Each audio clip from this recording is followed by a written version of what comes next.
이른바 김 PB의 검찰 진술을 토대로 한 많은 뉴스들이 이게 가짜 뉴스 또는 오보 왜곡된 보도였다는 걸 그 인터뷰를 한 내용이 컴퓨터 대화창에 노석이랑 인터뷰할 때 털은 거.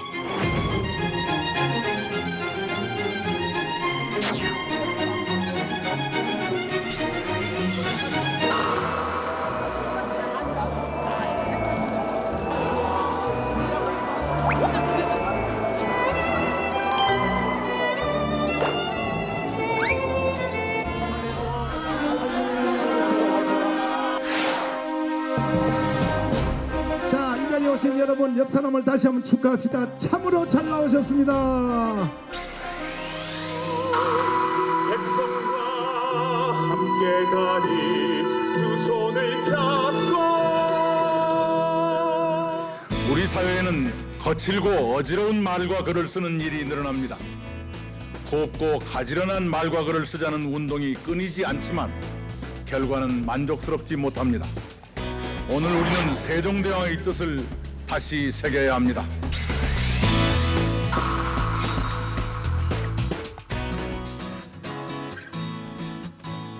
네, 10월 9일 정치부에 시작합니다.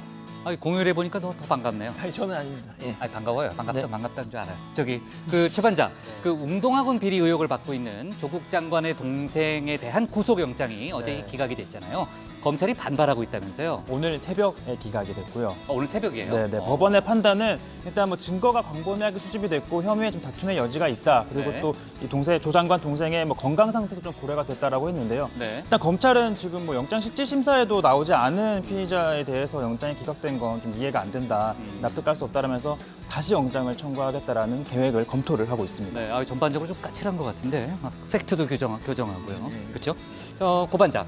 일왕 즉위식, 이달 말에 열리는 일왕 즉위식에 이낙연 총리 가능성이 점쳐지고 있잖아요. 아베 총리와의 회담 가능성도 있다면서요. 그렇습니다. 아직 뭐 우리 정부의 입장이 나온 건 아닙니다만 지금 이 총리의 참석 가능성이 여기저기서 나오고 있는데요. 네. 오늘 일본 언론 보도가 또 있었습니다. NHK 보도였는데 이낙연 총리가 즉위식에 참석을 하고 이 참석을 계기로 아베 총리와 회담을 가질 가능성이 크다 이런 보도를 했습니다. 예. 그럼 아베 총리의 의사를 좀 취재한 모양이네요. 그죠? 네, 우리 들어가서 얘기를 좀 이어갑시다. 갑시다.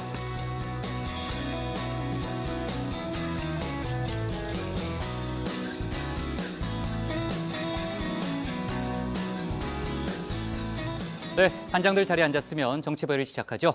조금 전에 최 반장과 얘기했던 대로 조국 법무장관의 동생에 대한 구속영장이 기각되면서 검찰 수사 전반에 일정 부분 차질은 불가피해 보입니다. 특히 법원이 허리디스크를 호소하는 조 씨의 항변을 부분적으로 받아들였고요. 또 조 씨의 교사 채용 비리 혐의가 별건 수사에 해당한다는 일부의 지적이 있었는데 그 지적과 유사한 논리를 얘기를 했습니다. 그 점에서 정경심 교수 등 다른 피의자들의 신병 처리에도 일정 부분 영향을 주는 거 아니냐 이런 예상이 좀 나오고 있고요. 물론 영장이나 판결은 케이스 바이 케이스죠. 그러니까 일반화하기는 좀 어려운 측면은 있습니다. 그러니까 앞으로 뭐 검찰 수사나 법원의 판단을 지켜봐야 되겠지만은 검찰은 법원의 판단을 이해할 수 없다며 영장을 재청구하는 쪽으로 사실상 방향을 정한 분위기입니다. 최 반장 발제 때 자세히 얘기를 해보고요. 자, 아까 시작할 때 영상에서 잠깐 봤지만 지난주 개천절 때와 마찬가지로 지금 이 시간 서울 광화문에서는 보수 진영이 주최하는 대규모 집회가 열리고 있습니다. 얘기를 들어보니까 조국 법무장관의 구속, 또 문재인 대통령의 하야를 주장하는 목소리가 많이 나오고 있다고 하고요. 투쟁본부 총괄 대표를 맡고 있는 전광훈 목사는 우리 사회 주사파를 척결해야 되고 문재인 대통령이 전향하지 않을 경우, 그러니까 뭐 일종의 공산주의자라고 단정을 하고 이야기를 하는 거죠. 전향하지 않을 경우 반드시 끌어내려야 한다 이런 주장을 폈다고 합니다. 주최 측은 오늘 집회에 지난주보다는 적은 100만 명 정도가 모일 것으로 일단 예상을 하고 있고요. 자유한국당 쪽에서는 황교안 대표와 나경원 원내대표가 집회에 참석은 했는데 아직까지는 무대에 올라서 발언을 하지 않았다는 그런 취재 기자의 전언이 있었습니다. 물론 저희 회의 중에 추가로 발언을 할 수는 있겠죠. 반면 여의도에서는 조국 장관을 지지하는 집회가 열렸다는 소식도 들어와 있습니다. 자, 오늘 휴일이지만 여러 가지 뉴스가 많은데요. 정치부에는 먼저 최 반장 발제를 들어보면서 조국 장관 동생에 대한 구속영장 기각 등 검찰 수사 속보부터 짚어보고요. 청와대와 국회 분위기도 이어서 다루겠습니다. 조금 전 얘기했던 보수 진영의 광화문 집회와 국회 패스트트랙 수사 속보도 알아봅니다. 그럼 먼저 최종혁 반장의 발제부터 시작하겠습니다.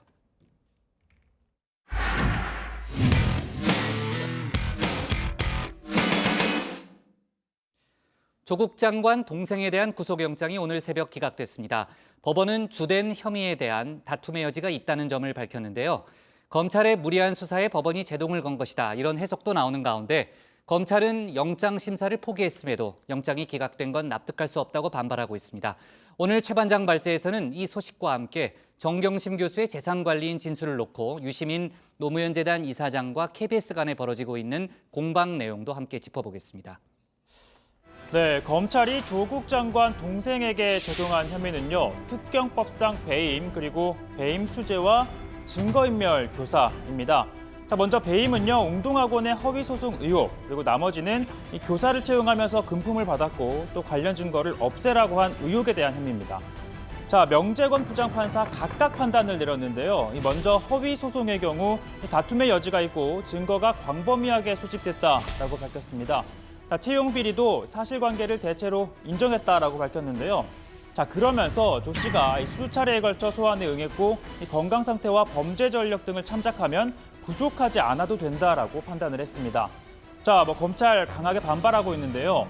자, 우선 혐의가 중대하다. 자, 그리고 이 채용 비리를 도운 2명은 금품 수수만으로도 구속이 됐고 이 조 씨는 또 이들에게 자료를 폐기하고 해외에 나가 있으라고 지시하는 등 증거인멸을 행했음에도 구속 사유가 인정되지 않는다라는 건 납득하기 어렵다는 겁니다.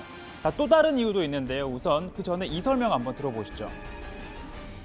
신문 기일날 출석과 불출석이 있는데 출석한 경우에 영장 발부일이 대체로 최근 2015년에서 2017년까지 80% 초반대인데요. 반면에 불출석한 경우에는 100% 영장이 발부됐습니다. 이명박 대통령이 영장 실질 심사를 포기한 것은 이미 죄를 인정했거나 더 이상 법적 논의를 하지 않겠다는 것이기 때문에 이런 관례에 따라서 재판부는 사법부는 빨리 결정을 해주실 것을 당부드립니다. 그렇습니다. 이 피의자가 구속심사에 출석하지 않으면 그동안 대부분 영장이 발부됐다는 거죠. 자, 검찰은 이 조 씨가 허리 수술을 이유로 구속심사를 늦춰달라고 요청했다가 이후에 강제 구인이 되자 사실상 혐의를 인정하고 신문을 포기했음에도 영장이 기각된 건 이해할 수 없다는 반응입니다. 자, 입원한 조 씨를 부산까지 내려가서 데리고 올 만큼 구속을 확신했던 검찰로서는 향후 수사에 타격을 입을 수밖에 없어 보이는데요. 특히 법원이 이 교사 채용 비리 혐의를 인정하면서도 영장을 발부하지 않은 건 이 혐의는 별건에 해당한다고 보고 이 검찰의 별건 수사 관행에 제동을 건 것이란 해석 우세합니다. 자, 제가 쉽게 한번 예를 들어보면요. 자, 팬들이 보내준 이 초콜릿이 어느 날 하나둘 없어지는 걸 알게 된 양반장. 자, 이 고반장이 몰래 먹은 것 같은 낌새를 차리고 이 부국장에게 허락을 받은 다음 소지품 검사를 합니다.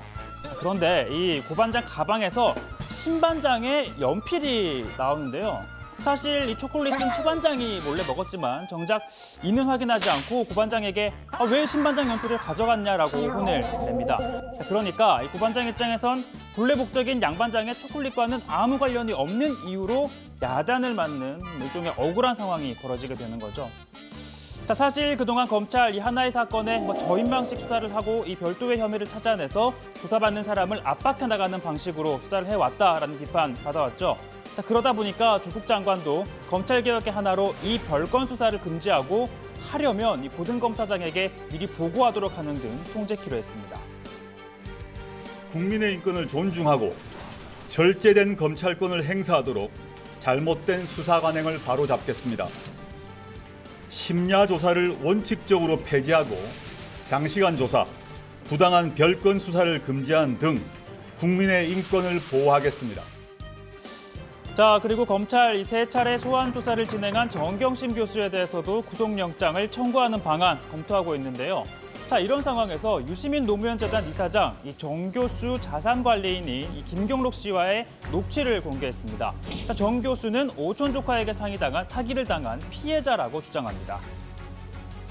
사모펀드 문제가 났을 때 조범동이 도망가잖아요. 근데 이거는요, 100% 돈 맡긴 사람 돈을 날려먹을 거기 때문에 도망가는 거예요.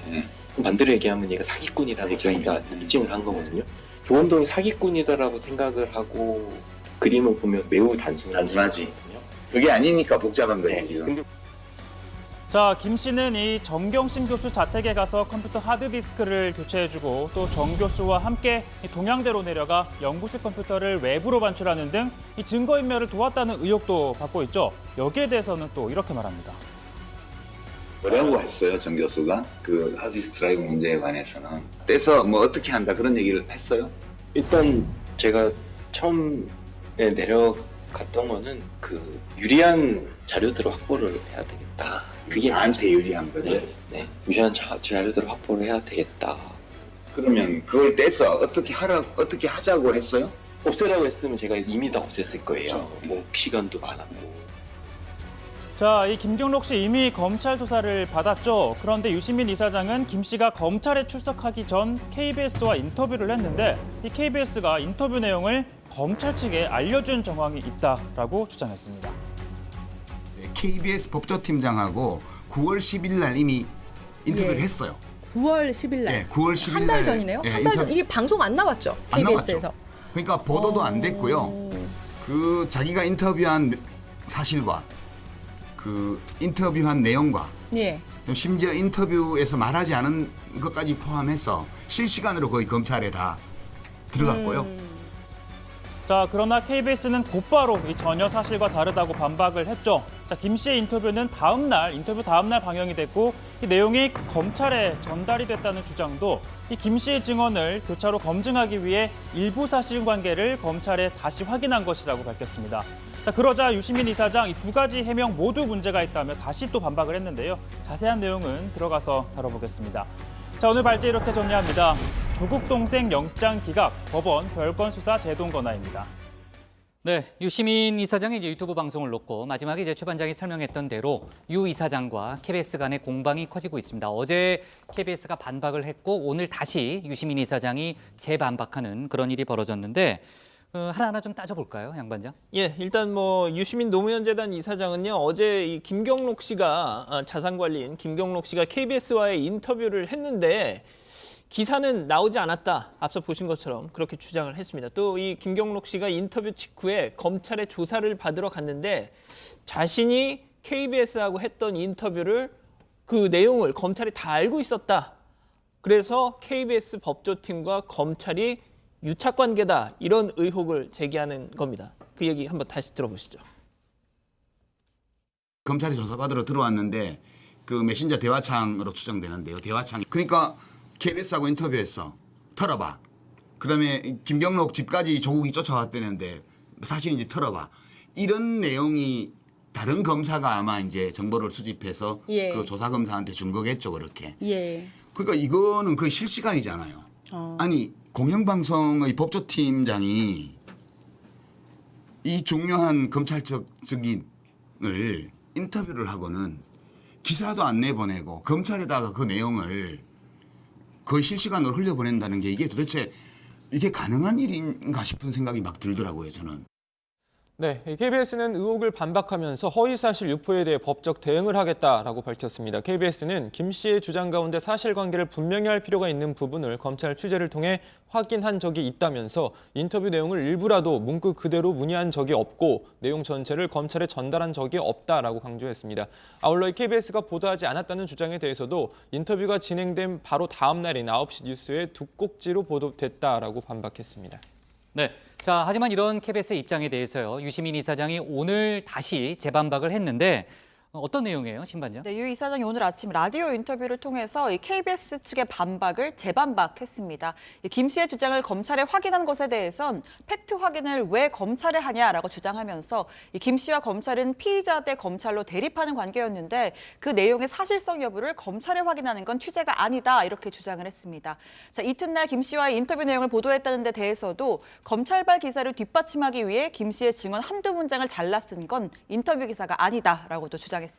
네, 상당히 예민한 사안이고요. 유시민 이사장과 KBS 간의 법적 공방으로 이어질 가능성이 있는 그런 부분이기 때문에 논란이 쉽게 가라앉을 것 같지는 않습니다. 향후 속보를 좀 더 챙겨보고요.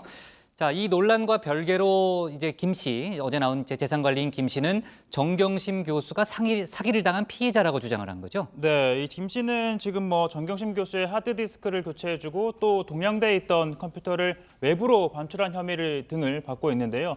정 교수와 함께 동양대에 내려간 건 정 교수가 유리한 자료들을 확보해야겠다라는 생각이었다라고 주장했습니다.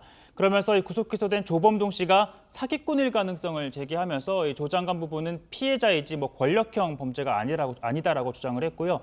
그러나 뭐 앞서 공개된 이 조범동 씨의 공소장에 따르면 정 교수와 이 조 씨가 조 장관의 인사청문회를 앞두고 뭐 수차례 대책회의를 가진 것으로 되어 있는데 이 김 씨의 주장이 맞다면 뭐 사기꾼과 사기 피해자가 함께 대책회의를 연 셈이 되는 겁니다. 자, 아무튼 김 씨가 이렇게 실명으로 인터뷰에 나선 건 이 하태경 바른미래당 의원 때문이라고도 했는데요. 이 부분도 한번 들어보시죠. 제일 열받았던 게 하태경 그 사람이 얘기했던 거예요. 하태경 의원. 네. 지금 이 상황을 그런 국정농단 상황처럼 보고 제가 마치 고영태인 것처럼 해서 저를 보호하라는 식으로 얘기를 하더라고요. 근데 그 얘기가 제일 제가 봤던 것 중에서 정말로 제일 감이 없고 가서 욕을 해주고 싶을 정도로 말이 안 되는 얘기를 하는구나. 네. 그럼 이거는 검찰도 무시하는 거고 정경심도 무시하는 거고 저도 무시하는 거예요. 네. 저는 그냥 검찰은 있는 그대로 팩트를 가지고 조사를 하는 거고요. 네, 지금 이제 김경록 씨의 인터뷰 내용을 제가 들어봤는데 저 인터뷰가 나간 직후에요. 검찰이 김 씨를 긴급 소환해서 조사를 벌인 사실이 확인됐죠. 그렇습니다. 민주당에서 이 얘기가 나온 겁니다. 홍익표 수석 대변인 얘기인데요. 어제 저녁 7시부터 밤 11시까지 조사가 진행된 걸로 확인했다. 매우 부적절한 조사가 아닌가 하는 의심을 지울 수 없다. 이렇게 홍익표 대변인 비판을 한 겁니다. 특히 어제 법무부가 발표한 심야조사 금지, 또 부당한 별건 수사 금지, 출석 조사 최소화, 이걸 이 검찰 개혁 방안으로 내놓은 상태였는데 그 잉크도 마르기 전에 이 김경록 씨를 불러서 심야까지 조사한 건 도대체 무슨 이유인지 묻고 싶다, 이렇게 지적을 했습니다. 들어보시죠. 김경록 씨는 그동안 검찰 조사의 부당함, 일부 언론과 검찰과의 유착관계, 그리고 자신의 진술이 사실과 다르게 언론에 보도되고 있는 점 등에 대해서 지적하였습니다. 이러한 알릴레오의 김경록 씨 인터뷰에 대한 검찰의 불편함이 어제 심야 조사로 이어진 건 아닌지 의심스럽습니다. 다분히 압력성, 보복성 조사의 우려가 커 보입니다. 네, 검찰도 곧바로 입장 내놨습니다. 김경록 씨와 변호인의 동의하에 조사가 이루어졌다고 밝혔고요. 또 검찰 관계자는 법무부 장관 후보자 인사청문회 당일 김 씨가 정경심 교수에게 이 켄싱턴 호텔에서 노트북을 전달했는지 여부와 관련해서 이 켄싱턴 호텔의 CCTV 검증 절차를 진행했다라고 밝혔습니다. 이 김 씨를 직접 부른 건 정 교수가 CCTV 내용을 부인해서 검증이 필요했기 때문이라고 했고요. 이 특정인이 진행하는 방송과는 무관하다, 이렇게 반박했습니다. 네, 어제 정경심 교수는 밤 9시까지 조사를 받았다는 얘기를 들었는데 김경록 씨는 조금 늦게까지 조사를 받았군요. 자, 이런 가운데 조국 장관의 동생에 대한 구속영장이 오늘 새벽에 기각됐다는 얘기를 아까 했었습니다. 지금 뭐 여러 가지 반응이 나오고 있는데 민주당 같은 경우에는요, 검찰의 무리한 수사에 법원이 제동을 걸었다, 이런 프레임을 강조하고 있는 거죠. 네, 민주당에서는 뭐 이렇게 곧바로 검찰 수사에 대한 비판의 목소리가 나왔는데요. 김종민 의원은요, 검찰이 엄중하게 영장 기각 사태를 받아들여야 된다라고 말했습니다. 그러면서 절반에 가까운 분들이, 국민들이라는 말이겠죠. 자, 절반에 가까운 분들이 검찰 개혁을 거부하려고 하는 과잉 표적 수사라고 본다라고 하면서 이런 오해를 받게 된 수사 과정 자체를 검찰이 심사숙고해야 한다라고 강조했습니다. 자, 그러나 한국당은 비상식적이고 기가 막힌 일이라고 말했습니다. 이창수 대변인은 조국 왕국의 두 번째 수혜자가 탄생했다면서 기각 사유 중 건강 상태가 포함된 데 대해 허리 디스크는 구속도 면하는 절대 반지가 된 것이냐면서 사법부의 수치로 기억될 것이라고 비판했습니다. 네, 자, 조금 전에 이제 정경심 교수 얘기도 했는데 어떻습니까? 지금 세 번 조사했잖아요. 검찰이 다시 불러서 신병 처리 방향을 이제 결정할 때가 된 거 아니에요? 네, 일단 뭐 국장 말씀하신 것처럼 어제 오전 9시에 출석을 해서 이 조서와 조사와 조사 열람까지 마치고 12시간이 지난 밤 9시쯤 검찰청사를 떠났습니다. 검찰 안팎에서는 지금 제기된 의혹이 방대한 것에 비해서 실제 조사 시간은 그리 길지 않았던 만큼 향후에도 소환 조사가 더 이뤄질 가능성 높다라는 관측이 나오고요. 이 검찰은 조사 내용을 종합적으로 검토한 다음 이르면 이번 주 내에 구속영장 청구 여부를 확정적으로 결정할 걸로 보입니다. 자, 이런 가운데 정경심 교수 오는 18일 이 사문서 위조 혐의의 첫 공판 준비 기일이 예정이 되어 있었는데요. 이 정 교수 측은 재판 준비를 위해 검찰에 수사 기록 열람을 요청했지만 지금 받아들여지지 않아 이 재판에 임할 수 없다면서 재판 기일을 미뤄달라는 의견서를 제출해 놓은 상태입니다. 네, 지금 이제 조사할 내용이 많은데 조사는 되게 조금밖에 진행이 안 됐다. 이런 얘기도 들리긴 하더라고요. 네, 자, 관련한 속보 역시 좀 챙겨보고요. 오늘 기사 제목은 이렇게 잡겠습니다. 조국 동생 영장 기각, 검찰 재청구 검토로 제목을 잡겠습니다. 다음은 신혜원 반장의 발제를 들어보겠습니다.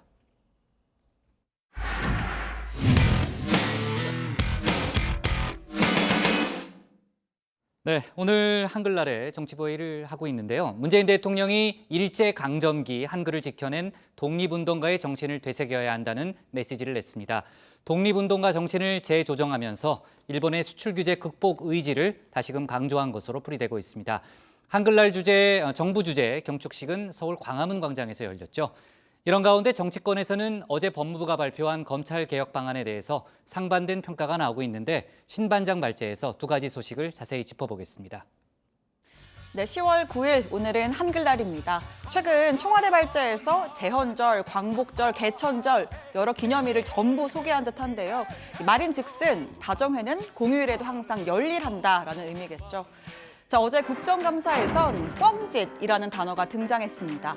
이 반장들은 물론 심지어 국장도 이 뜻을 몰랐는데 혼자서 뜻을 막 설명하던 최 반장 기억하실 겁니다. 심지어 몸으로도 설명을 또 한 번 더 해줬습니다.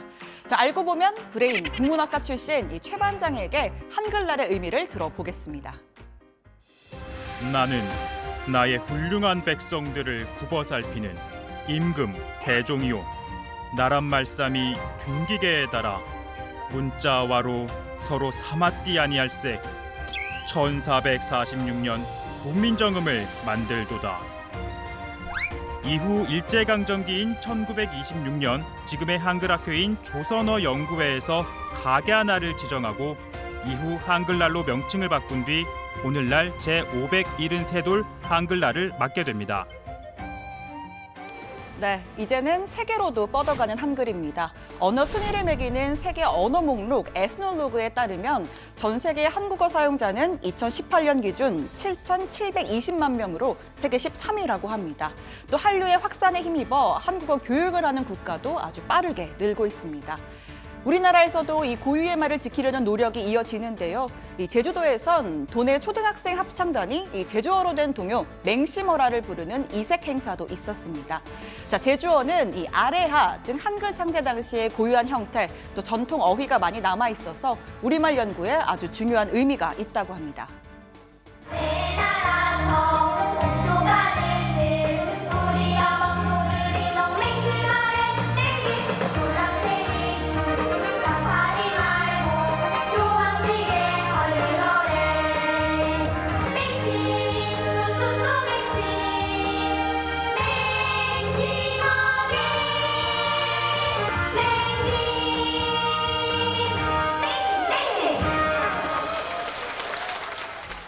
네, 정부가 주관하는 경축식은 광화문 광장에서 열렸고요. 한글 창제 과정과 세종의 일대기를 그린 뮤지컬, 또 한글을 배우고 있는 외국인 유학생 등의 합창 등 축하 공연이 이어졌습니다. 축사에 나선 이낙연 국무총리는 지난해에 이어서 다시 남북 결의말 큰사전 공동 편찬 작업의 필요성을 강조했습니다. 조국 분단 70년은 남북의 말까지 다르게 만들고 있습니다. 결의말 큰사전을 남북이 함께 편찬하기로 2005년에 합의했지만 진행이 원활하지 않습니다. 네, 이번에는 주제를 좀 바꿔서 정치권으로 가보겠습니다. 어제 조국 법무부 장관이 발표한 법무부 검찰 개혁안에 대한 이 반응을 짚어볼 텐데요. 예상했듯이 온도차가 뚜렷합니다. 민주당과 민주평화당, 정의당, 대한정치연대 등 이 범여권은 긍정적 평가를 내렸고요. 이 반면에 자유한국당과 바른미래당, 이 보수야권은 조국을 위한 가족 방패, 설익은 검찰개혁안이라면서 혹평했습니다. 다만 범여권 내에서도 이 조 장관 일가 수사를 방해한다는 오해가 생길 수 있다는 우려가 일부 나왔습니다. 그동안 검찰의 수사 과정에서의 피의사실 유포, 압수수색 남발, 먼지 털기식 별건 수사, 정치권과의 내통 등으로 국민의 인권이 짓밟혔습니다. 이번 검찰개혁 추진을 시작으로 국민의 인권을 최고의 가치로 삼는 검찰이 되길 기대합니다. 본질적인 검찰 독립성 확보 방안은 내놓지도 못한 수박 겉핥기식입니다. 수많은 불법 혐의로 법의 심판을 받아야 할 개혁 대상자인 조국이 국민에게 개혁안을 발표할 자격은 있으며 국민에게 얼굴을 내비칠 염치는 있는 건지 되묻고 싶습니다. 네, 민주당 내외 검찰개혁특위는 오늘 오후 국회에서 두 번째 비공개 전체 회의를 가졌습니다. 오늘 16일로 예정된 법무부와의 당정 협의에 앞서서 당 차원에서 지원 가능한 검찰개혁 방안을 점검하는 자리였죠. 또 패스트트랙에 올라 있는 사법개혁 법안 쟁점을 정리하고 야당과의 협상에도 대비했습니다. 자, 이 패스트트랙 곧 다시 전국에 해기될 전망입니다. 민주당은 공수처 또 검경수사권 조정은 원래부터 법사위 소관 법안이고 따라서 다시 법사위에서 자꾸 심사를 할 필요 없이 바로 이달 28일 이후 본회의에 부의해야 한다는 입장입니다. 문희상 국회의장도 5당 대표 정례회동에서 가능한 신속히 상정할 생각이다라고 힘을 실어준 바가 있죠. 하지만 한국당은 의결되지 않은 법안은 체계 자꾸 심사가 완료된 것으로 볼 수 없다면서 법사위에서 90일을 더 보낸 후에 본회의 부의가 가능하다는 입장입니다. 그렇다면 내년 1월 28일이 지나야 부의가 되는 건데 이 법사위원장이 한국당 소속인 여성계 의원이기 때문에 민주당의 해석에 제동을 걸 수가 있습니다. 근본적인 사법개혁의 완성도 결국 국회의 입법입니다. 장관이 누구든 검찰이 무슨 자체 개혁안을 내놓든 국회가 내일이라도 합의만 하면 사법개혁에 대한 논쟁은 없어지는 것입니다. 저는 국회법에 따라 가능한 한 모든 의장 권한을 행사해서 사법개혁안을 본회의에 신속히 상정할 생각입니다. 틀려도 한참 틀린 말입니다. 법사위 관련 고유 법안만 이 패스트트랙에 있어서 법사위에 부여된 90일이 보장되지 않을 뿐 사법개혁 특위 법안이 법사위 법안으로 이어받을 경우에 90일 부분에 대해서는 지금 입법 불비라는 것이 공식적인 해석입니다. 국회의장으로서 적절하지 않다는 것을 다시 한번 지적합니다. 하지만 국회도 존재의 이유를 찾아야겠죠. 문 의장과 여야 5당 대표가 합의한 정치협상회의는 이르면 이번 주 후반부터 시동을 걸 걸로 보입니다. 이 지도부 단위의 고공협상에도 들어간다고 해도 상당한 진통이 예상되는데요.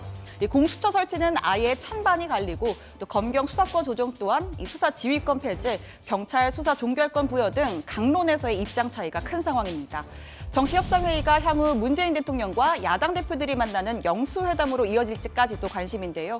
민주당은 언제든지 필요하다면 대화를 나누는 것이 바람직하다라는 입장을 밝혔습니다. 오늘 청와대 발제 이렇게 정리합니다. 여야 법무부 검찰개혁안의 온도차, 광장정치 비판의 의회정치 복원 시동입니다.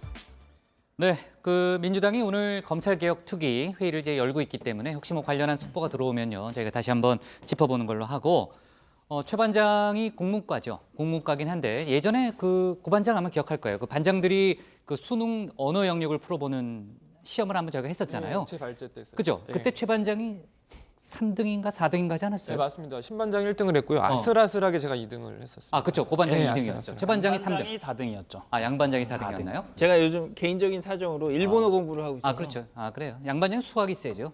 이과죠, 양 반장이? 아니요. 아, 문과예요? 예, 아, 오리지널 문과입니다. 아, 미안해요. 양반장을 2번 죽인 그런 식이 됐네.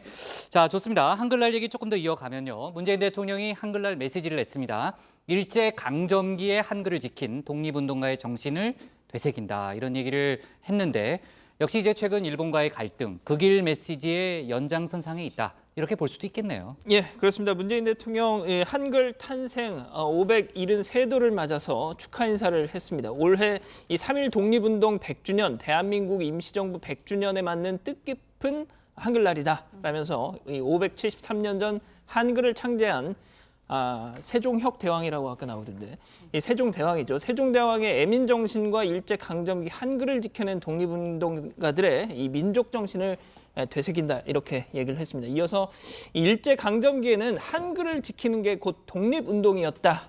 우리 글을 쓰고 읽을 수 있었기 때문에 우리는 삼천리 강산을 잊지 않을 수 있었다 이렇게 강조했습니다. 자, 한글을 지켜낸 독립운동가들의 정신을 재조명하면서 일본의 부당한 경제보복성 수출 조치에 맞서 다졌던 이 극복 의지 다시금 강조한 걸로 풀이가 됩니다. 네, 저도 오늘만큼은 좀 영어 같은 외래어는 좀 자제하고 한글만 좀 써보도록 한번 노력해 보겠습니다. 자, 이 자리에서 이 한글 한류도 강조를 했는데요. 지금도 전 세계 180개 세종학당에서 한글을 배우려는 열기가 아주 뜨겁고 국경을 넘는 한류의 밑바탕에 한글이 있다라면서 우리말 노래를 따라 부르는 젊은이들을 만날 때마다 한글에 대한 자긍심을 느꼈다라고 밝혔습니다. 또 한글의 과학적인 면모를 예찬하기도 했는데요. 한글은 배우기 쉽고 아름다운 글이라면서 국민들이 글을 깨친 힘으로 이 산업화와 민주화를 동시에 이끌 수 있었다. 이 한글이 새로운 나라를 만드는 마중물이 됐던 것이라고 강조했습니다. 참고로 오늘 문재인 대통령이 낸 메시지는요. EBS 아니고 한국교육방송공사가 한글학회로부터 주시경 선생의 국어 문법을 6필본 원본 자료를 협조받아 제작한 주시경체로 제작이 됐습니다. 네, 자 정부의 공식 경축식은 광화문 광장에서 열린 거죠? 네, 571세돌 한글날을 맞아서 서울 광화문 광장에서 경축식이 열렸습니다. 한글 세상을 열다라는 주제로 열렸고요. 국민의례는 고려인 3세와 시각장애인 학생, 한글학교에 다니면서 손글씨로 요리책을 펴낸 할머니가 함께 애국가를 부르면서 진행이 됐습니다. 또 한글 창제 과정과 세종대왕의 일대기를 그린 뮤지컬 공연, 한글을 배우고 있는 외국인 유학생 등의 합창 등 축하 공연도 이어졌습니다. 이낙연 국무총리가 축사를 했는데요. 조국 분단 70년은 남북의 말까지 다르게 만들고 있다면서 지난해에 이어 다시 남북 결의말 큰사전 공동 편찬 작업의 필요성을 강조했습니다. 맞아요. 최근에 북미 협상, 실무 협상에 나섰던 김명길 북한 대사 그때 이제 역스럽다 이런 발언을 해서 기자들이 되묻기도 했잖아요. 대표적인 예가 되겠네요. 우리가 남쪽 말로는 역겹다. 역겹다. 네, 역겹다였었죠. 헷갈려요? 네. 아닙니다. 신반장이 1등했죠 그때 우리. 그렇습니다. 아까도 얘기했지만 네. 실수할 수도 있죠. 그럼요. 네. 이어서 좀 전해드리면 이낙연 총리가 이런 이야기도 했습니다. 요즘 우리에게는 세종대왕께 부끄러운 일이 생기고 있다면서 거칠고 어지러운 말과 글을 줄이고 또 곱고 가지런한 말과 글을 늘리도록 언론과 학교가 정부가 더 노력을 해야 한다 이렇게 이야기했고요. 직접적으로 언급을 하지 않았지만 최근 국회 국정감사장에서 막말과 고성 심지어는 욕설 논란까지 있었는데 일각에서는 이런 정치권에도 좀 주의를 당부한 것 아니냐라는 해석도 나왔습니다.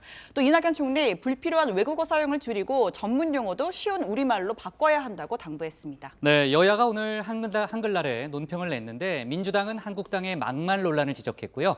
한국당은 문재인 대통령의 리더십을 지적했다면서요? 예, 그렇습니다. 근데 지금 최 반장 아까 보니까 네. 이 원고에는 분명 한국교육방송공사라고 적혀 있었거든요. 근데 근데요? 자기가 일부러 EBS라고 얘기를 해놓고 죄송합니다 하면서 딱 그런 거예요. 근데 아무도 신경 안 썼잖아요. 예, 근데 아무튼 너무 역스럽네요. 네. 이런 죄송합니다. 아무튼, 그러네요. 예. 일단 민주당은요, 이 국정감사에서 나온 한국당 의원들의 막말을 겨냥해서 이 품격 있는 언어 정치를 강조했습니다. 한국당은 이 문재인 대통령의 이 불통으로 세종대왕과 같은 애민 정치 찾아볼 수 없다 이렇게 공격했습니다. 민주당 이재정 대변인 부끄럽게도 정치권의 막말 사태가 끊이지 않는다. 바르게 말하는 품격 있는 정치, 신뢰받는 정치를 다시금 다짐한다 강조했고요. 자유한국당 이창수 대변인은 이 세종대왕이 강조한 통치자의 기본 애민은 그 어디에도 볼 수가 없다면서 대한민국은 지금 대통령의 불통, 아집으로 이 성장의 길목에서 뒷걸음질 치고 있다 이렇게 지적했습니다. 네, 자 외교안보 소식을 좀 짚어보겠습니다. 어제 그제 저희가 이제 북미 실무협상 관련한 얘기를 했고 이도훈 한반도 평화교섭본부장이 곧장 미국으로 갔다는 소식도 어제 전했잖아요.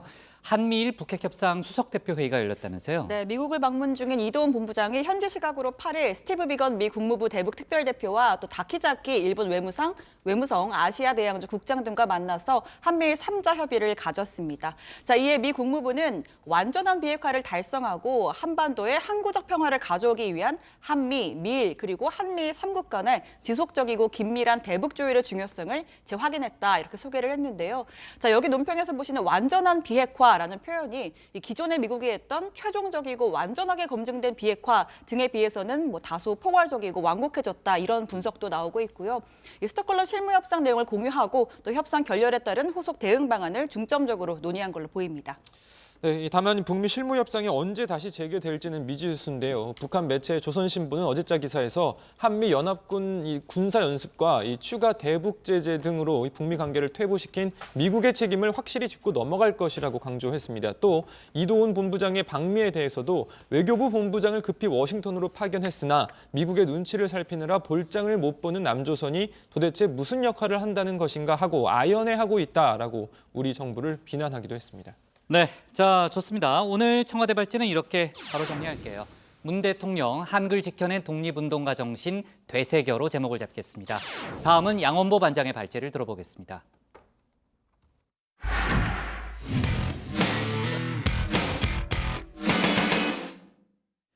오늘 광화문에서는 한국기독교총연합회 전광훈 대표회장이 주도하는 보수 집회가 열렸습니다. 지난 3일 개천절 때처럼 자유한국당과 우리공화당의 집회는 없었죠. 하지만 한국당 황교안 대표와 나경원 원내대표는 시민의 한 사람으로서 집회에 참석했다고 밝혔습니다. 아직까지 큰 불상사는 전해지고 있지 않은데 양 반장 발제에서 관련 소식과 다른 정치권 뉴스를 함께 정리해 보겠습니다.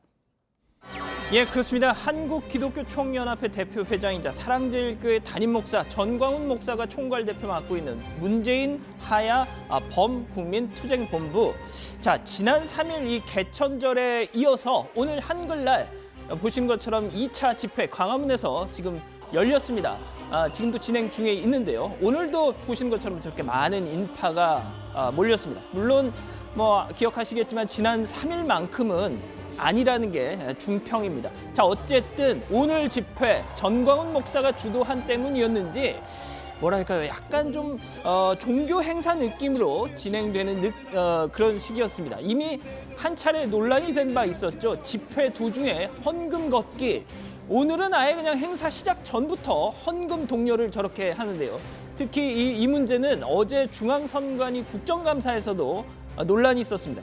대중집회에서 이래도 되느냐 말이죠. 선관위 답변 들어보시죠. 정치 자금 관련한 이런 규정하고 어떻게 부합할 수 있는 행위입니까? 그분이 정치 활동을 하는 사람이 아니라서 지금 정치자금법을 적용하는 데는 어려움이 있을 거라고 판단됩니다. 자, 일단 오늘 행사 주로 전광훈 목사와 뜻을 같이 하는 동료 목사들이 연단에 여럿 올랐습니다. 특히 아실 텐데 방송 예능 출연으로 낯익은 분이죠. 장경동 대전 중문교회 목사 저렇게 마이크를 잡았습니다. 문재인 대통령에게 이런 조언을 하더군요. 대통령이 여기 오셔서 이 사람들 설득해버리면 끝나는 거예요. 그냥 설득이 안 되면 본인이 설득 당하시면 끝나는 겁니다. 간단해요.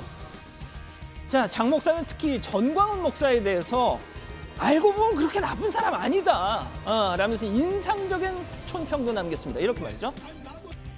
솔직히 말이 거칠어요. 왜냐하면 방송을 안 해봐가지고 방송 용어가 아니요. 그 껏뜯으면 목사 그러는데 그래서 빠를 어땠다는 거요. 말의 표현이 거칠어서 그렇게 한 거지. 저 목사님이 무슨 그 여자를 건들기를 했냐 그 말이오. 자, 저도 이 생중계를 계속 쭉 지켜보고 있었는데 역시 이 떼토크 예능으로 다져진 저 구수한 입담 역시 그냥 좌중이 후끈 달아오르더라고요. 자, 연설을 마친 이 장경동 목사한테서 마이크를 건네받은 전광훈 목사 이렇게 화답을 합니다. 할렐루야! 동침이 잘려도 괜찮아! 방송 잘려도 괜찮아!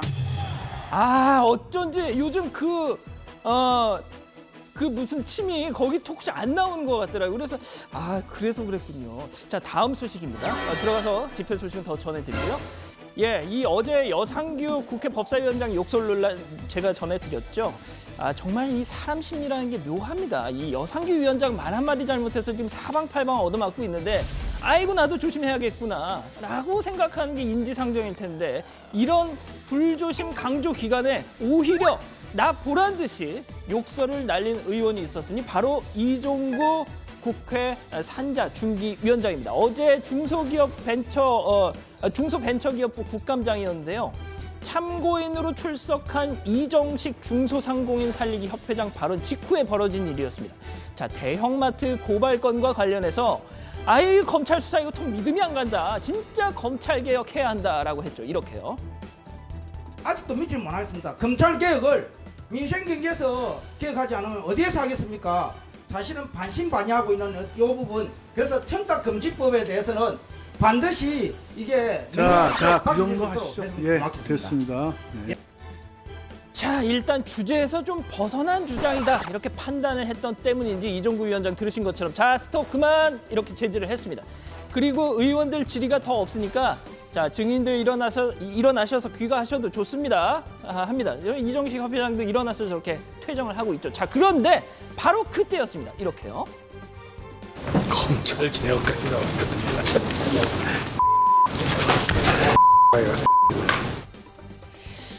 그렇습니다. 마이크가 켜진 줄 모르고 저희도 뭐 국장이 마이크 가끔씩 그렇게 좀 아슬아슬한 때가 있는데 혼잣말로 나 원별 하는 식으로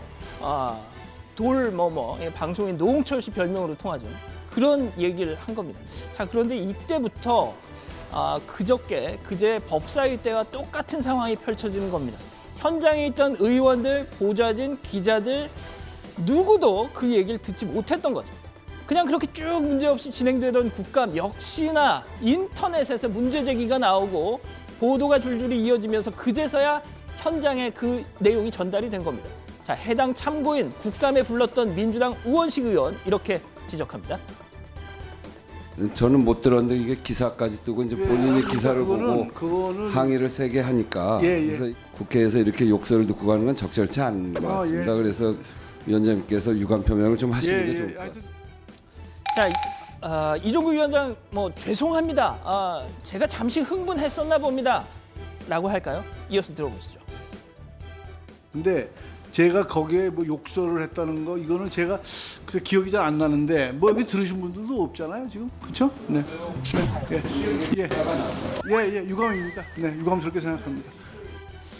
글쎄요, 약간 좀 마지못해 등 떠밀려 하는 사과 같은 느낌도 드는데 어쨌든 좋습니다. 자, 그런데 그제 이 여상규 법사위원장한테 의해서 벼랑간 무슨 신이 돼버렸던 이 민주당 김종민 의원에 대해서 한 보수 유튜브 채널이 김종민 의원도 신성한 국회에서 욕설한 적이 있다 이렇게 고발을 했습니다. 저희가 그 해당 영상을 찾아봤습니다. 바로 이 장면, 지난 9월 6일 조국 법무부 장관 인사청문회 저희도 소개해드렸는데 한국당 김진태 의원이 그날 심야에 조국 장관 측이 내놓은 서류 저렇게 북북 찢은 직후였습니다. 이렇게요. 이걸 자료라고 준 겁니까? 이걸 지금 요구하는 게 전혀 아니잖아요. 이건. 자, 저희 제작진이 정말 하루 왼종일 저거를 한 100번 넘게 돌려봤던 것 같습니다. 글쎄요, 이게 그런 것 같기도 하고 아닌 것 같기도 하고 말이죠. 정확한 판독이 불가했다는 게 저희의 결론입니다. 자, 그런데 어쨌든 김종민 의원 오늘 라디오에 나와서 나는 여상규 위원장의 사과를 받았지만 국민이 받은 상처를 생각해야 한다라고 말하더군요. 자, 오늘 준비한 소식은 여기까지입니다. 네, 제가 들어도 잘 모르겠는데요. 좀 판독 불가한 것 같습니다. 자, 광화문 집회 얘기를 좀 해보면 아무래도 이제 지난주 3일 개천절 집회 때와 비교를 해보면은 아까 그냥 영상으로만 보니까요. 지난번에는 이제 자유한국당, 우리공화당 집회가 함께 열렸고 오늘은 그렇지 않았기 때문에 상대적으로 사람이 지난번보다는 좀 적은 것 같은 그런 느낌은 듭니다만 아무튼 광화문 광장을 꽉 메울 정도로 많은 인파가 몰린 것도 사실입니다. 오늘 집회 상황부터 정리를 해볼까요, 고반장? 네, 오늘 낮 12시부터 이 광화문 광장 일대 행사가 시작이 됐습니다. 오후 4시쯤에 이 집회를 마치고 청와대 방향으로 행진을 하기도 했습니다. 일단 현장에서는 오전부터 조국 아웃, 문재인 하야, 검찰 개혁, 검찰 장악 등등의 문구가 쓰인 손팻말, 또 태극기, 성조기를 든 사람들이 이렇게 모였습니다. 주최 측은 무대만 5동을 설치했다고 합니다. 오후 1시쯤부터는 광화문 광장에서 서울시청 앞 광장까지 약 1.2km 구간 도로에 이 인파가 몰렸고요. 경찰도 주변 도로 통제에 나섰습니다. 네, 아까 이제 양 반장도 간단히 얘기했지만 지난 개천절 집회 때도 그렇고요. 오늘도 공개적으로 헌금을 걷는 그런 장면이 목격이 됐다면서요. 네, 뭐 앞서 발제에서 보신 대로 중앙선관위가 이 정광훈 목사 집회에 대해 정치자금법을 적용하기 어렵다라는 유권 해석을 내리면서 오늘은 아예 뭐 행사 시작 전부터 헌금을 독려하는 장면이 보였는데요. 직접 그 장면 한번 보시죠. 오늘 드려지는 헌금이 이들에게 힘이 되어줄 수 있도록 여러분 따뜻한 사랑의 헌금을 모두 교회를 난다하시는 분들도 모두 동참해 주시면 대단히 감사하겠습니다.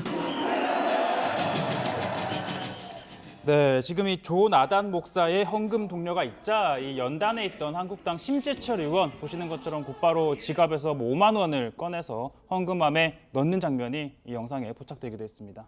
네, 자 오늘 행사에 일단 한국당은 당 차원의 독려를 하진 않았습니다. 하지만 의원 개개인의 자유의사에 따라서 뭐 집회 참석 여부를 결정하라고 했잖아요.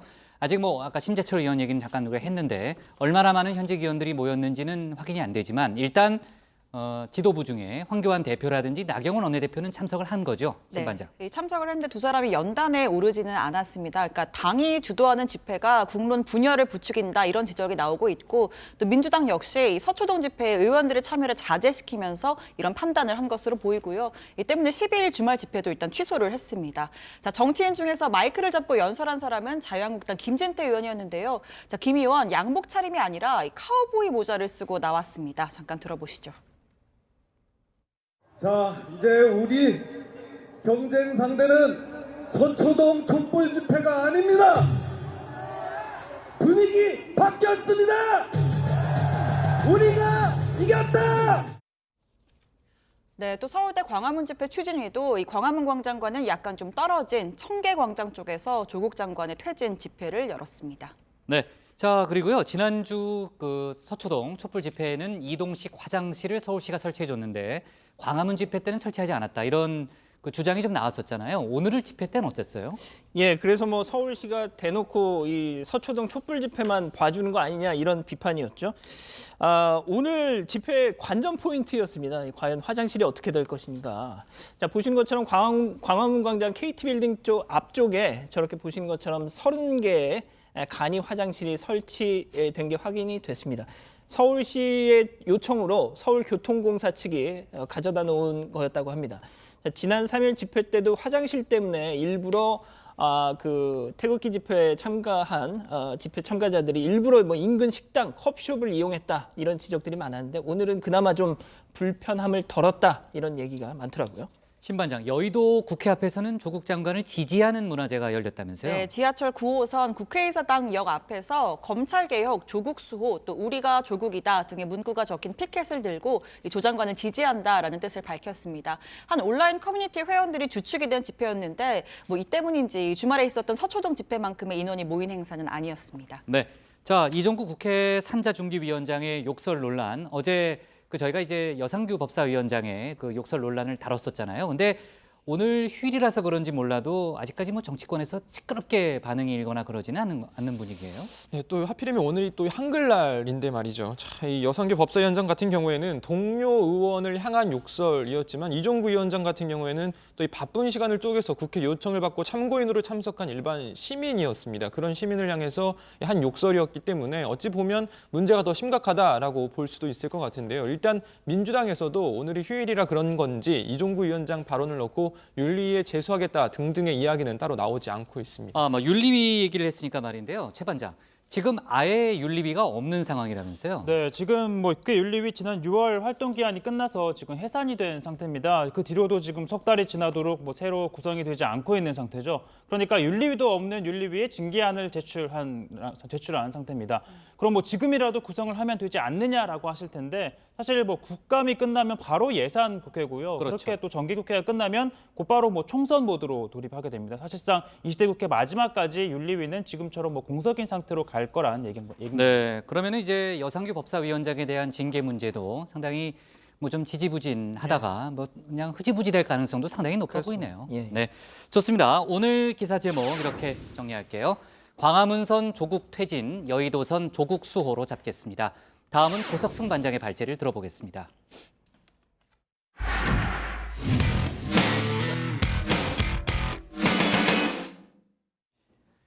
검찰이 국회 패스트트랙 충돌 당시 최이배 의원 감금 사태가 나경원 한국당 원내대표 지시로 진행됐다, 이런 진술을 확보한 걸로 전해졌습니다.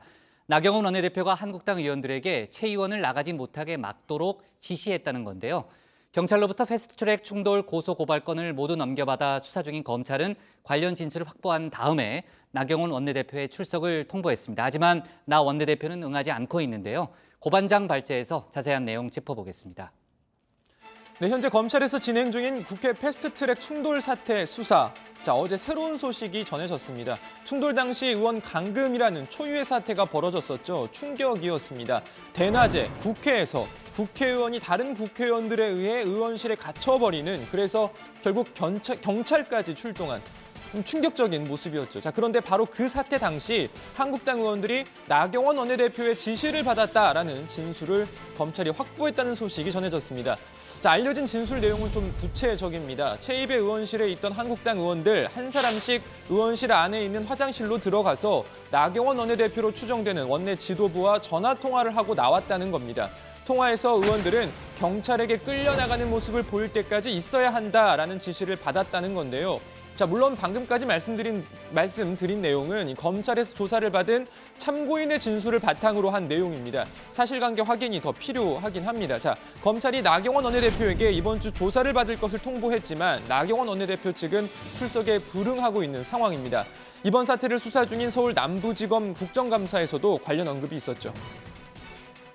나경원 원내대표가 출석 요구를 받았으나 국정감사 기간 중에는 출석에 응하지 않기로 했다라고 입장을 밝혔다라고 보도가 됐어요. 혹시 저런 의사를 남부지검에 직접 전달한 것입니까? 저희들한테 직접 전달한 사실은 없고요. 네. 언론을 통해서 보고 알았습니다. 그냥 언론. 일단 이 감금 사태 당시 나경원 원내대표는 감금이 아니라고 강조한 바 있습니다. 거기서 강제로 문을 껴서 한다고 해서 설득하는 중이었어요. 저희가 감금이 아니고요. 설득하고 대화하는 중인데 좀 오버하신 것 같아요. 경찰을 부르고 그래서. 네, 나경원 원내대표의 지시 여부는 추가 조사가 진행될 테니 결과를 지켜보면 알 수 있지 않을까 싶고요. 다만 이 감금이 아니라 설득이라고 말한 부분, 이건 당시 상황을 보면 금방 알 수 있는 거죠. 많이 보셨지만 다시 한번 보고 가시죠. 사개특위 회의를 앞두고 사개특위 위원으로 보임된 최이배 의원실에 한국당 의원들이 몰려가 있다는 소식이 전해졌습니다. 기자들이 급하게 가봤습니다. 이미 의원실에 들어가긴 좀 힘들어 보이는 상황이었고 바깥으로 잠깐 나오는 한국당 의원들 이렇게 말했습니다. 공수처 법안이라든지 또 연동형 비례대표제에 좀 긍정적인 시각을 가지고 계신다는 말씀도 저희들한테 하셨고 지금은 우리 당 의원님들하고 차분하게 앉아서 대화를 나누고 있는 그런 상황입니다. 네, 그런 줄 알았습니다. 그렇죠. 설마 이 국회의원이 동료 의원을 감금까지 하는 건 말이 안 되지라고 잠시 생각했습니다. 하지만 얼마 지나지 않아 사상 초유의 창문 틈 기자회견이 벌어졌죠. 밖에서 문을 열 수가 없어요. 지금 그 안에 있는 소파로 문을 막아놨고 또 잠궈놨기 때문에 제가 보기에는 문을 아예 뜯어내지 않는 이상 불가능하기 때문에 제가 보기에는 이쪽을 통해서 이 유리를 분리시켜서 제가 보기에는 깨든지 해서 나갈 수밖에 없을 것 같습니다. 아침 9시부터 지금 2시 반까지니까 지금 5시간 반 이상 지금 감금돼 있는 상황이거든요. 네, 최이배 의원은 감금 당하고 있다라고 분명하게 말했습니다. 어떤 상황이었는지 의원실 내부 상황 좀 더 보시죠. 아니, 저희 다 감옥 갈고 돼 있어요. 우리 나가고. 교수 왔잖아요 이제. 그래서 이쪽으로 들어올 거예요. 어떻게 들어와 이러고 앉아 계시는데. 네, 바로 이때 올해 만으로 71살인 여상규 법사위원장 소파 하나로 막기엔 부족하다고 생각했는지 갑자기 이렇게 힘을 과시하기도 했습니다. 지금 뭐 하시는 거예요? 아유 위원장님 왜 그러세요? 위원장님. 위원장님 허리 맞추세요. 허리 맞추세요. 위원장님 이러시면 안 돼. 위원장님 이러시면 안 되시지만 위원장님까지. 네, 바로 당시 이 사태가 현재까지 이어져 왔고 결국 그제 국회 법사위에서의 여상규 위원장 욕설 파문까지 낳은 겁니다. 자, 일각에서는 이 욕설보다 더 문제 삼는 것 바로 이 발언입니다. 그 행위는 법상으로 굳이 따지자면 이른바 정당행위다. 위법성을 인정할 수 없는 것이다. 해서는 안 될 고발을 일삼는 경우에는 분명히 무고 판단을 하세요. 자, 그러니까 검찰 조사를 받아야 할 당사자가 검찰에게 수사를 하지 말 것을 요구하는 것처럼 들리는 발언을 국정감사 도중한 건 문제가 있다라는 주장인 겁니다. 자, 어제 오늘 상당수 언론들이 사설 등을 통해서 이렇게 비판하기도 했죠. 자, 현재 관련 수사를 진행 중인 서울 남부지검은 향후 수사 계획을 이렇게 밝혔습니다. 국감 기간 중에는 국정감사에 지장이 없는 범위 내에서 소환하도록 하고요. 법과 원칙에 따라서 신속하게 수사하도록 하겠습니다. 네, 국회 국정감사 일정이 모두 마무리된 뒤에 국회의원들에 대한 추가 소환 통보가 이어질 가능성이 커 보이는데요. 검찰 수사가 속도를 낼지 지켜봐야겠습니다. 우선 오늘 발제 이렇게 정리합니다. 국회 패스트트랙 충돌 수사 국감후 속도 내나. 네. 자, 전해진 내용을 다시 한번 정리를 해보겠습니다. 한국당 원내 지도부가 한국당 의원들에게 최입의 의원을 나가지 못하도록 지시를 했다. 일종의 감금 지시를 했다는 게 이번 아까 이제 고반장이 발제한 그 내용의 핵심인 거죠. 예, 저희도 영상을 여러 번 소개해드렸는데 한국당 의원들이 보신 것처럼 최입의 의원실로 저렇게 우르르 몰려갔죠. 한참 저렇게 대화를 나누다가 최입의 의원이 저는 좀 나가보겠습니다 하려고 하니까 막아서기 시작했던 겁니다. 자, 검찰이 확보한 진술에 따르면 당시 그 과정에서 의원실에 이 별도 화장실이 있었는데 의원실에 보통 가면은 의원 개인 화장실이 따로 있습니다. 자, 화장실에서 의원들이 한 사람씩 이렇게 막 번갈아 가면서 나경원 원내대표 등등 이렇게 지도부하고 통화를 하고 나왔더라는 거죠. 이 통화 내용인즉슨 경찰이 들어와서 끌려나가는 모습을 보일 때까지 그 의원실 계속 버티고 있어야 한다라고 했다는 겁니다. 물론 한국당 의원들이 일체 지금 조사에 응하지 않고 있기 때문에 그 진술 내용 사실 여부는 좀 더 확인을 해봐야 할 것 같습니다. 그렇죠. 이제 나경원 원내대표 등 한국당 의원들이 조사를 받지 않고 있기 때문에 아직은 예단하기는 어려운 분위기고요. 지난번에 이제 황교안 대표가 검찰에 나왔지만 묵비권을 행사했잖아요. 5시간 동안 아무 얘기를 안 했기 때문에 관련한 내용을 아마 검찰도 확인은 못했을 것 같습니다. 자, 관련한 진행 상황 앞으로 좀 챙겨보고요. 외교안보 속보를 챙겨보겠습니다. 아까 이제 누구랑 잠깐 고반장이랑 잠깐 얘기했죠. 어제 저희가 일왕 즉위식 참석 관련해서 몇 가지 그 소식을 좀 전해드렸는데 오늘 관련 보도가 일본에서 또 나왔죠, 고반장. 그렇습니다. 어제 교도통신의 보도를 저희가 전해드렸는데 오늘 NHK 방송에서 좀 더 구체적으로 이낙연 국무총리의 참석 가능성을 또 보도했습니다. NHK는 일본 외무성 관계자를 인용해서 관계가 악화된 한국에서는 문재인 대통령의 참석은 보류되고 이낙연 국무총리가 참석해서 아베 총리와의 단시간 회담까지 검토되고 있다라고 전했습니다. 자, 우리 정부는 아직까지 참석자에 대해서 구체적으로 언급하지 않고 있는데요. 이낙연 총리와 강경화 외교부 장관 또 그리고 남간표 주일 대사 등이 최근 잇따라 고위급 인사의 참석 가능성을 언급한 바는 있습니다. 자, 즉위식이 이제 2주 정도 남은 만큼 조만간 정부의 공식 발표도 있을 것으로 보입니다. 네, 자, 화성 연쇄살인 사건 관련해서 여러 가지 속보가 좀 나오고 있으니까요. 간단히만 좀 짚어보겠습니다. 이춘재가 그동안 모방 범죄로 알려졌던 8차 사건도 내가 했다 이렇게 주장을 하면서 이제 경찰의 수사가 상당히 복잡하게 전개되고 있는데 지금 고문 논란까지 벌어지고 있는 상황인 거죠? 네, 이 화성 8차 사건은 이 당시에 피해자의 오빠의 친구였던 윤모 씨가 범인으로 특정이 돼서 모방 범죄로 결론이 났습니다. 자, 윤 씨는 이미 20년간 옥살이를 하고 현재 출소를 한 상태고요. 그런데 이번에 덜미를 잡힌 이춘재가 화성 8차 사건도 내가 했다 이렇게 진술을 하면서 뒤늦게 논란이 또 되고 있는 겁니다. 윤 씨는 항소심 재판부터 한결같이 경찰에 맞아서 거짓 자백을 했다 이렇게 주장을 했다고 하고요. 하지만 법원은 유죄로 인정을 했고 결국 윤 씨는 2009년이 돼서야 교도소 바깥으로 나올 수가 있었습니다. 최근에 경찰이 윤 씨를 직접 만나서 조사를 했다고 하는데요. 전해진 바에 따르면 윤 씨는 재심을 현재 준비 중이라고 합니다. 이 화성연쇄 살인 사건 용의자로 몰렸던 사람들을 변론했었던 김칠준 변호사가 어제 뉴스룸에 출연을 했습니다. 자, 윤 씨가 진범 아닐 수도 있다 이렇게 얘기를 하더군요. 들어보시죠. 윤모 씨는 결국 진범이 아닌 것으로 얘기가 나올까요? 저는 충분히 그럴 수 있다고 생각합니다. 예. 이미 20년을 살고 나온 다음에 진범이 잡혔는데 예. 진범이 잡힌 시점만 다를 뿐이지 그렇죠. 과거에도 그런 일이 있었고 지금도 있을 수 있다. 예. 이제 그래서 이런 문제를 근본적으로 해결하려고 하면 인권 재판과 인권 수사가 관철돼야 되기도 하지만 예. 나아가서 재심의 문호를 좀 더 넓게 열어서 예. 지금이라도 억울함을 풀 수 있는 그런 제도적 장치를 만들어야 된다 이런 생각을 하고 있습니다. 알겠습니다. 네, 그런데 이제 8차 사건 당시에요, 최 반장. 지금 이제 범행을 자백한 이춘재 역시 용의선상에 놓여 있었다면서요? 네, 왜냐하면 윤 씨와 이춘재 모두 그 피의자의 집 근처에 살았기 때문인데요. 맞아요. 그리고 두 사람 모두 용의선상에 있었지만 이춘재는 일찌감치 용의선상에서 제외가 됐습니다. 이 사건 현장에서 발견된 남성의 채모 그리고 이춘재의 채모가 다르게 생겼다라는 이유였는데요.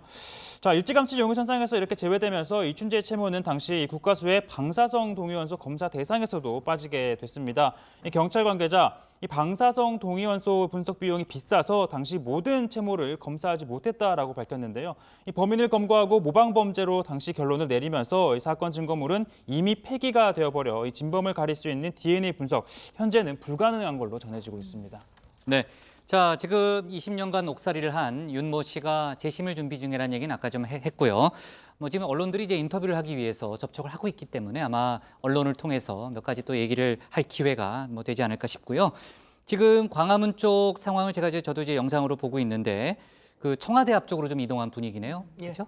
청와대 앞에서 농성을 벌이는 일단 영상으로만 봤을 때는 그렇습니다. 그런 분위기로 보이는데 맞아요? 예. 네. 청와대 그 효자동 골목 네. 있지 않습니까? 그러니까 광화문 쪽에서 조금 이동을 하는 그런 분위기네요. 네. 거기서 지금 집회를 이어가고 있습니다. 네, 좋습니다. 오늘 발제는요 이렇게 정리할게요. 일본 언론 이 총리 일왕 즉위식 참석 유력으로 제목을 잡겠습니다.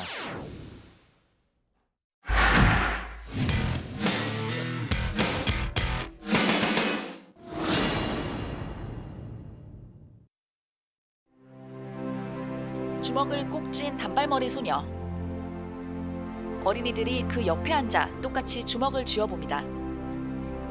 아이를 낳는 여성은 소녀상의 손을 꼭 잡아줍니다. 反日のイメージがすごい強かったんですけど、その12の象徴のこの意味を見た時に、こんなになんか細かくという。 안녕하세요. 톡소원 정치의 강지영입니다. 평화의 소녀상, 다정의 가족들도 잘 아시고 계시겠지만 일본군 위안부 피해자를 상징하죠. 지난 8월 1일부터 일본 아이치 트리엔날레에서 전시됐는데요. 일본의 경제보복 조치로 한일 관계가 악화된 시점이었지만 앞서 보신 것처럼 일본인들의 반응도 좋았습니다. 그런데 일본 우위 세력 등의 항의로 전시된 지 사흘 만에 중단됐었습니다. 하지만 국내외 많은 예술인들의 비판 그리고 일본 예술인들의 비판까지 이어지자 진통 끝에 어제부터 전시가 재개됐습니다. 자, 지금 보시는 건 아이치 현해 문화센터 내부입니다. 많은 관람객들이 줄을 서 있죠. 평화의 소녀상을 보려고 온 건데요. 무려 1,000명이 넘게 인파가 몰렸지만 정작 볼 수 있었던 건 하루에 60명 뿐이었습니다. 전광판에 번호가 떠 있는데요. 하루에 2번 추첨을 통해서 한 번에 30명씩 관람을 제한했습니다. 자, 이 전시를 보기 위해서 멀리서 왔다는 일본인 관람객도 적지 않았고 왜 전시를 중단했는지 이해가 되지 않는다는 반응도 있었습니다. 朝9時には名古屋に着きました。やっともう一回再開してくれるっていう期待で、それ自体の解釈はそれぞれあると思います。反戦の思いを伝える像であるという解釈でもありますし、それと同時になぜ不自由な表現の不自由に追い込まれたのか。 전시는 재개됐지만 통제가 엄격했습니다. 사진과 동영상 촬영도 금지됐고 SNS에 올리지 않겠다는 각서도 써야 했습니다. 금속 탐지기 검사도 받았는데요. 바로 우익들의 공격 등 만약의 사태에 대비하기 위해서입니다. 실제로 이 전시를 반대해왔던 가와무라 다카시 일본 나고야 시장은 이때도 외부에서 항의 시위를 했고 평화상 전시가 결정된 이후 항의 협박 메일에 휘발유를 뿌리고 불을 지르겠다라는 위협도 있었다고 합니다. 평화의 소녀상을 제작한 김훈성 작가는 이런저런 어려움이 많았지만 한 명이라도 더 보게 하는데 의미가 있다고 말합니다. 일본 국민들 한 명이라도 이것을 보고 진실을 좀 알리고 싶은 마음속에서 그래서 하루를 남더라도 좀 전시를 재개했으면 좋겠다는 생각을 가졌습니다. 그런데 또다시 극우 세력들이 결집하고 테러 위협이 생길지도 모른다는 그런 얘기들도 나오던데 그런 조짐은 없습니까? 지금 오늘 나고야의 다와무라 시장이 지금 오늘부터 이제 농성을 하겠다고 거기서 이제 하고 있고요. 그러면서 이제 결집을 시키는 거죠. 우리가 3일만 전시하고 중지됐던 것하고 양장을 비슷하게 가져가게 하려고 그러는데 아이치원 지사는 만약에 그런 위험이 다시 있다 그러면 또 다시 중지를 하겠다라고 또 이야기를 했습니다. 한편 일본 정부는 아이치 트리엔날레 보조금 교부를 하지 않기로 해 일본 예술인들로 비판의 목소리를 높이고 있습니다. 표현의 자유가 보장받아야 할 예술에 일본 정부가 도리어 압박을 가하고 있다는 비판이 나오고 있는 겁니다. 평화의 소녀상 전시가 재개된 예술센터 한쪽 벽에는 관련 전시를 응원한 메모가 빼곡하게 채워지고 있습니다. 그 의미를 일본 정부가 깨닫기를 바라면서 일주일도 채 안 남은 전시회지만 평화의 소녀상이 평화롭게 전시되기를 바라겠습니다.